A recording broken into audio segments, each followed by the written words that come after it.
Hello, welcome. Artificial Intelligence of Things, forget the data, get the knowledge. This is the headline we've chosen from the Catalan Telecommunications Engineers Associations, known as Telecos.cat. In order to introduce ourselves in this digital summit site event linked to the world of IoT and artificial intelligence. Now the speakers will explain some practical examples of how artificial intelligence is applied to IoT.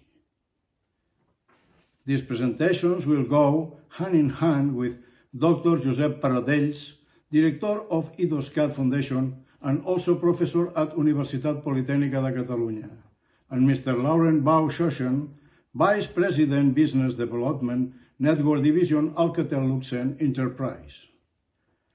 I hope you enjoy the following interventions. Thank you very much.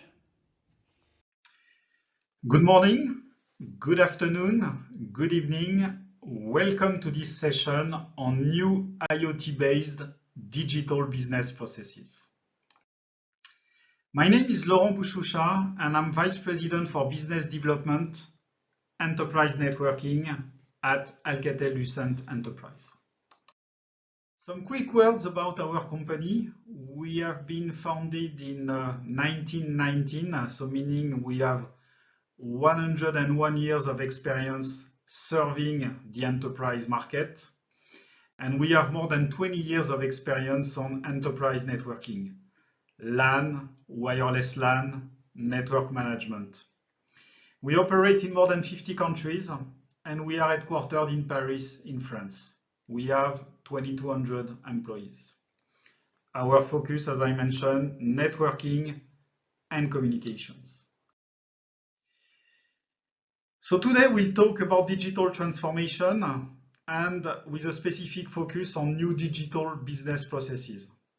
But first, a couple of quotes from analysts. Before COVID, Gartner indicated that in the next 3 years, more than half of enterprise applications will be IoT enabled. And a quote from IDC: during COVID or after COVID, most enterprises have realized that standard business operations are more complex to run in crisis times. So most companies realized that their business processes needed to evolve, to be more automated, to be more secure. And that's exactly what we will be talking about. So let me give you an example of a new digital business process based on connected object. So this one is a chain of code compliancy or asset monitoring. So could be applicable to hospitals, healthcare, one of our target markets in Alcatel-Lucent Enterprise, but could be applied, for example, in retail or in other places where we need to maintain the chain of code. So maintaining a chain of code is about monitoring through an IoT, temperature sensor, for example, monitoring temperature. And then what we want is that if temperature exceeds a predefined threshold, we want a number of actions to be handled automatically, to be triggered automatically. So first one, we want a case to be automatically created in the IT service management platform. Secondly, we want a crisis cell to be triggered, meaning that we want to create a communication path between various stakeholders that will be here to solve the crisis. We want to push the case numbers and IoT data, so what is the temperature, for example, to those stakeholders. And let's imagine, for example, we have a video surveillance camera in the area. We probably want a video surveillance feed to be pushed to those stakeholders. So what we are looking for is clearly one event, abnormal temperature, to trigger many actions in an integrated way, automated, and obviously in real time, because this kind of crisis need to be solved very quickly. So, what are the challenges in front of us in order to be able to create such business processes with, for customers?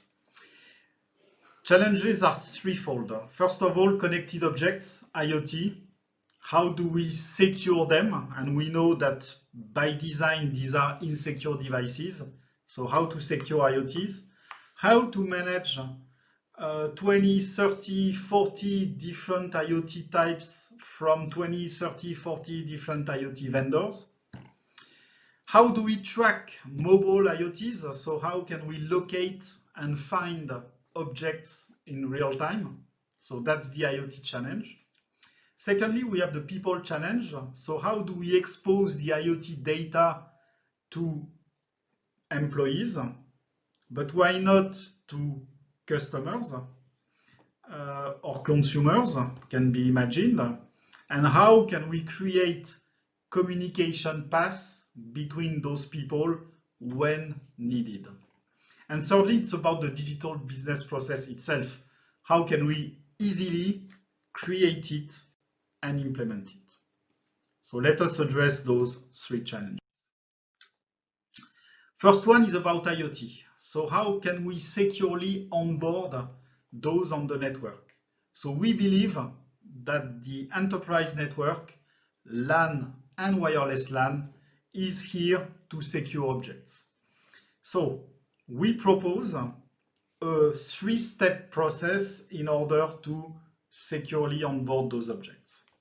First one is about fingerprinting, so automatically discover the IoT that is connecting to the network, classify it, profile it, and based on this profiling, we want to create a network virtual segmentation.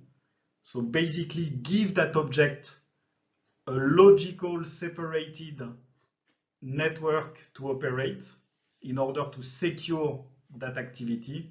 And thirdly, we want an automatic inventory and the capacity to track these objects when they are on the network.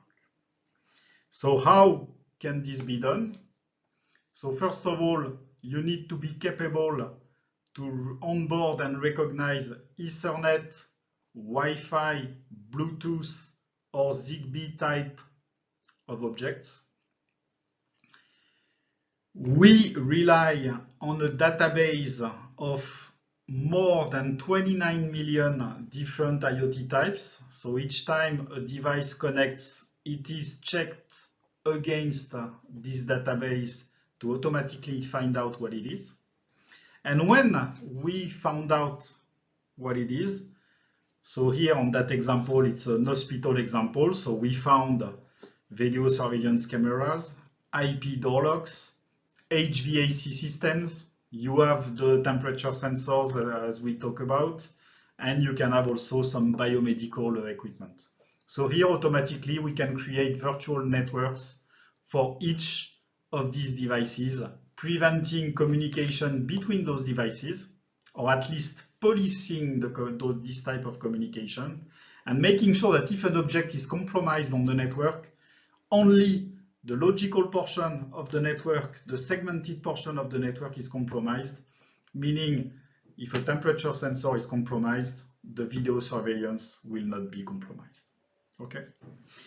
Third step, the capacity to track objects automatically. So each object that is connected to the network is automatically filled into an inventory with all the relevant information like IoT type, vendor, serial number, firmware version, and so on. And secondly, what is really important is to be capable to locate in real time those objects when they are mobile. So how can this be done? It can be done by deploying an infrastructure, a Bluetooth low energy based infrastructure with either standalone beacons or Bluetooth beacon capabilities embedded in Wi-Fi access points. And once we have created this infrastructure, we are capable of locating a number of objects. So we can locate a smartphone, okay? And we can also locate various types of tags. So tags, bracelets, with using bracelets. So for example, for Alzheimer's disease, the patients, to make sure we can locate them. We can have badges, tags with temperature sensors, or tags with alert buttons. So if there is a problem, an incident, you can push a button and then automatically the relevant person will be notified, along with the location where you are. So you have the infrastructure, you have the objects to track, and obviously you have the management platform that gives you all the data that you need to manage your environment. So we have onboarded our IoTs, we have our enterprise applications, we have our network infrastructure, LAN, wireless LAN, and we have the people that are connected to this infrastructure. So how do we bring all these components together in order to create our new digital process? For this, we are bringing a platform called Rainbow with a component that is called Workflow that enables to create automatically and simply the new business process. How does it work? It works on the model that we call triggers, rules, action. So you define what should trigger your event. And remember about our example of chain of code compliancy. The trigger here is an abnormal data or an abnormal temperature from our sensor. It could be a button that is pushed on a tag. It could be any type of IoT data. So when this trigger happens, a number of rules are set up. Okay, so if my temperature is abnormal, what do I want to do? I want to create alarms. I want to create communication paths. I want to notify people, and I want to interact with other applications. Okay. So coming back on our chain of code example, here you have an interface that is a unified communication type of interface, where you have a group. So in our vocabulary, we call that a bubble. So where automatically, in case of an excessive temperature, you have this bubble of communication that is created. What do you have in it? You have the right stakeholders that are put into this bubble or group of communication, and you have the IoT data that is available. So as you can notice on this slide, you have the temperature information, 21.74 degrees. You have the pressure, humidity, CO2 emissions, and so on and so on. So you have the people on the right, you have the data, and on top of that, you can use a chatbot in case the people, the stakeholders, need more data. So they can ask the chatbot in abbreviated language or in natural language to get more data from the sensor. Okay? And obviously, as it's a unified communication interface, you have the capability to create, to chat, to create video conferences, and so on, in order to solve the crisis. To give an example, we have deployed this type of technologies for entity procycling, which is a world tour cycling team. And their problem was pretty simple. They needed to locate their assets. So these people are traveling all around the world to do lots of races in lots of countries. They have to transport more than 100 bikes, 400 wheel sets, helmets, and so on and so on. So what we've been doing for these people is to place tags on these assets, and you have a picture here of a tag put on a cyclist bag. So plus we are supplying the Wi-Fi connectivity in the cars, race cars, and in the buses. And you have, as you can see on the bottom left of the slide, you have a unified communication type of interface where the cyclists or the team directors can interrogate a chatbot on where is my bag, where is my bike, where is my asset. So this is what we have been delivering to this team.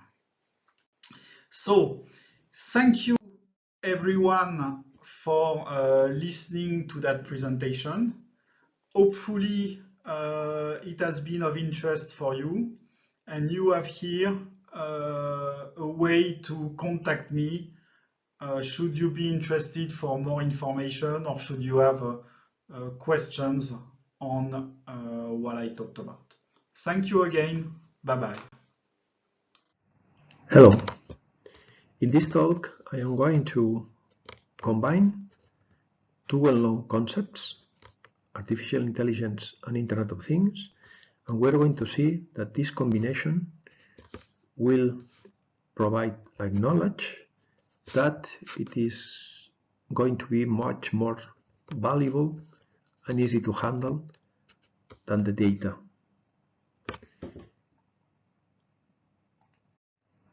My name is Josep Paradeix Aspas. I am a professor at the Polytechnic University of Catalonia, UPC, and also I am the director of the I2CAT Foundation, a research center located in Catalonia, Spain.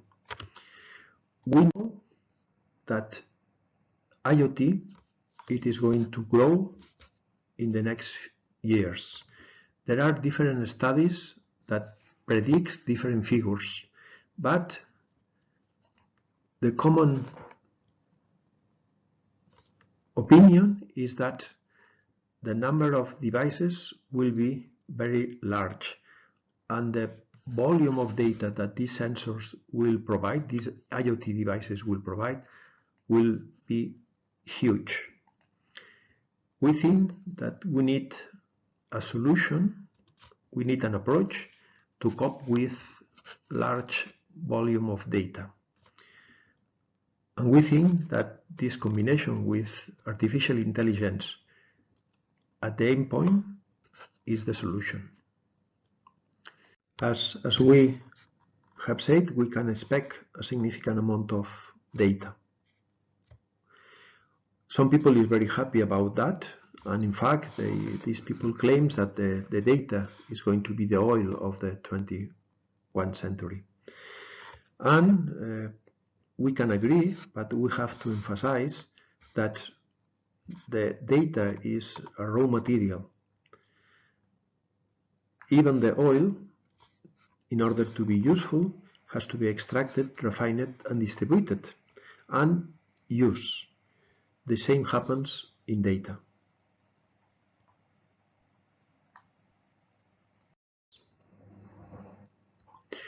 Imagine that I have decided, for example, to install an alarm system at my home, and basically this alarm system uses something probably not quite conventional, okay? A set of microphones that are recording all the sounds in the different rooms. They are digitalizing these sounds, and they are transmitting the sounds to a central element that is processing the information that is received and detecting if there is any strange sound that, for example, means that somebody is entering inside the house. Imagine that somebody breaks a glass on the window. This sound reaches the central element, and thanks to the processing, we determine that somebody is entering the house. So in this case, we generate an alarm. This alarm has to be sent to the to the house in order to start activating an alarm system in order to alert all the people there that something strange, something is happening. This is an example of the present solution on IoT. The traditional way of getting that data and processing data, like for example the one that we have seen in the previous example, has some issues. Let's see which are them. The first one is that the simplicity of the sensors. Sensors are quite simple. They are able to capture one single physical aspect, digitalize, and then to expect that some node should be able to process to derive some conclusions. We are going to see that something else can be done. We have seen that basically we rely on data communications. We need a network. That means some infrastructure and some cost. We want to reduce the dependence on this network.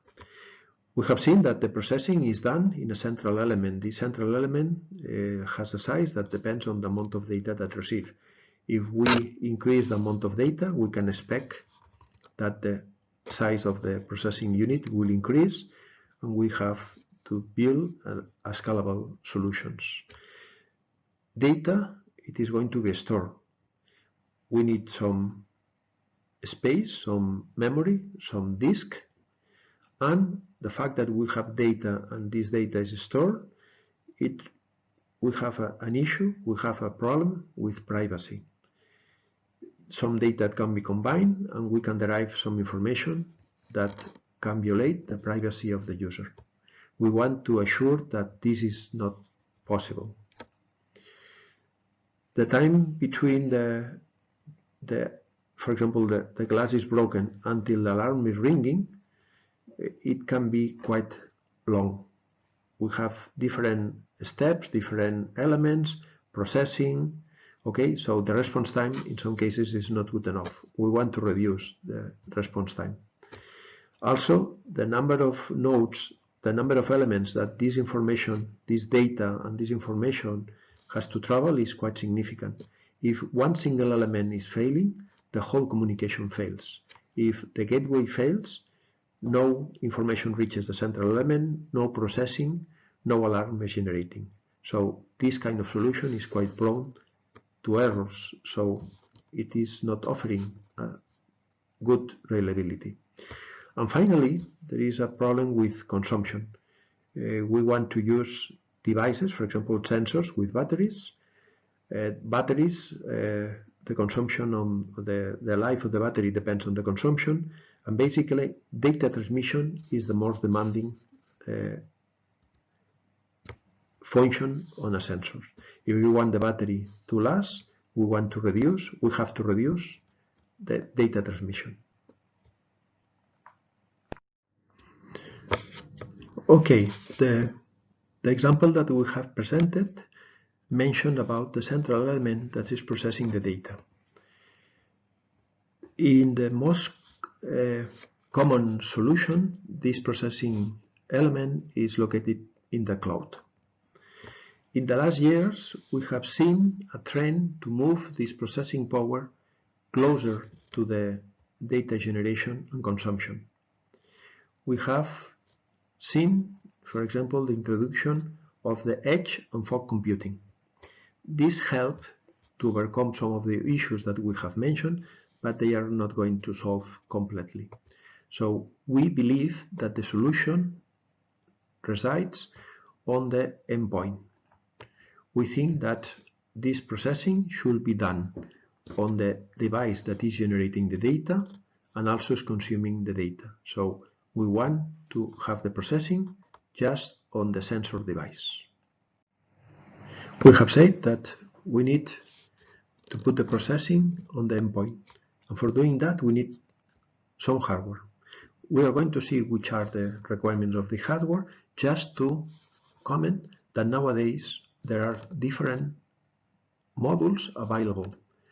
The one from SP Expressive, the one from Nordic Semiconductors, the one from ST Microelectronics, and the one from Sparfan.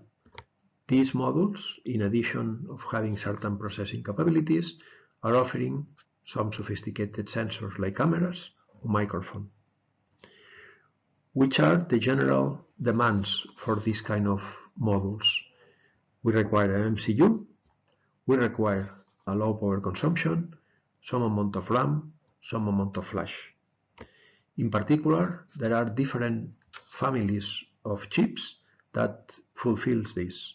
Like for example, the ones derived from ARM Cortex-M4, the ones derived from SP32, and the family of ST Microelectronics MTM32 chips. To have a precise example, just to mention a chip that has this performance, these capabilities. You see the Bluetooth connectivity, very low power consumption, and the fact this chip is the one that is used in the Sparfan Edge development board. This costs less than $15. Facilities. In addition to the hardware, we also have available a set of tools, like for example frameworks in order to develop the software, like for example an evolution of TensorFlow, especially designed for microcontrollers. Another solution from MIT, also intended for microcontrollers.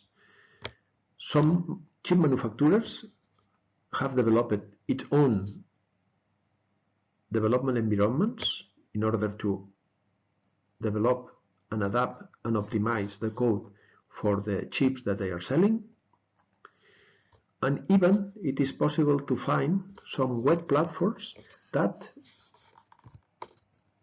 make very easy the way of training an artificial intelligence network to optimize this network for the MCUs that we want to use, and then to adapt the code for this specific MCU, and then to run this code. This is the most well-known is Edge Impulse, but also there are some newcomers on the scenario. And also we have a lot of information. We have some good references, like for example this TinyML book, and we can find courses and video tutorials in internet which are also very helpful in order to know how to use this kind of solutions. Altogether, help us to solve the issues that we have mentioned. We can build some complex sensors. We can reduce the data transmission to the minimum because all the processing is done in the same device. We distribute the processing, so we have a very scalable solution. We don't need storage, just the only thing that we need is just to store the conclusions that this device is taking, just in case. And also is a way to guarantee the privacy, since no data, apart from the decisions that we take, are going to be stored. The latency is minimized, so no transmission, so all the decisions are taken in one single node and the data is produced by this single node. The system is reliable, so no intermediate nodes, no intermediate reasons of failure, and also the power consumption motivated by data transmission is also minimized because we change data transmission for processing. And processing, in fact, is much less demanding than data transmission, so we minimize the power consumption of the devices. To finish the presentation, just an example. An artificial intelligence application able to recognize between two words, yes and no, running on Arduino on one of the platforms that we have described before. Let's see how good it is. Yes. No. Yes. Yes. No.